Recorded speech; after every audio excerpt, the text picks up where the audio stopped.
തബല മാന്ത്രികൻ ഉസ്താദ് സാക്കിർ ഹുസൈൻ വിട പറഞ്ഞിരിക്കുന്നു. തബലയിലെ ലോകാത്ഭുതമാണ് സാക്കിർ ഹുസൈൻ. അദ്ദേഹത്തിന് പകരക്കാരൻ അദ്ദേഹം മാത്രം. ഇനി ഒരിക്കലും ഇങ്ങനെയൊരു തബല മാന്ത്രികൻ ഉണ്ടാവണമെന്നില്ല. 1951 മാർച്ച് 9 മുംബൈയിലെ മാഹിമിലാണ് സാക്കിർ ഹുസൈൻ ജനിച്ചത്. സംഗീതത്തിൽ 3-ാം വയസ്സ് മുതൽ കഴിവ് പ്രകടമാക്കി. തബലയിൽ പഞ്ചാബ് ഘരാനയിൽ അച്ഛൻ അല്ലാരക്കായുടെ പാത പിന്തുടർന്ന സാക്കിർ ഹുസൈൻ 7-ാം വയസ്സിൽ സരോദ് വിദഗ്ധൻ ഉസ്താദ് അലി അക്ബർ ഖാനോടൊപ്പം മണിക്കൂറുകളോളം അച്ഛന് പകരക്കാരനായി. അതായിരുന്നു ആദ്യ അവതരണം.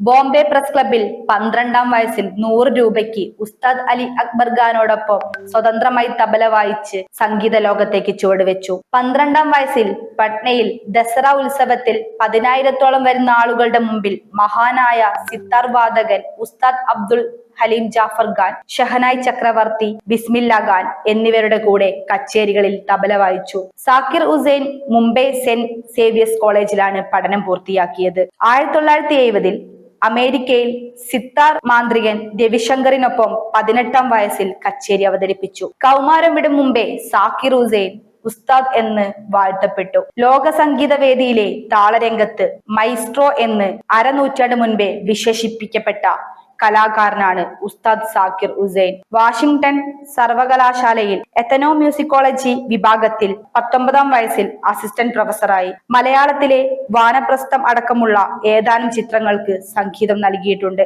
4 തവണ ഗ്രാമി അവാർഡ് നേടിയിട്ടുണ്ട്. 1988-ൽ പത്മശ്രീ ബഹുമതി ലഭിച്ചു. 2002-ൽ പത്മഭൂഷൺ, 2023-ൽ പത്മവിഭൂഷൺ എന്നിവയും ലഭിച്ചു. പ്രശസ്ത കഥക് നർത്തകി അന്റോണിയ മിനക്കോളയാണ് ഭാര്യ. അനിസ ഖുറേഷി, ഇസബെല്ല ഖുറേഷി എന്നിവർ മക്കളാണ്.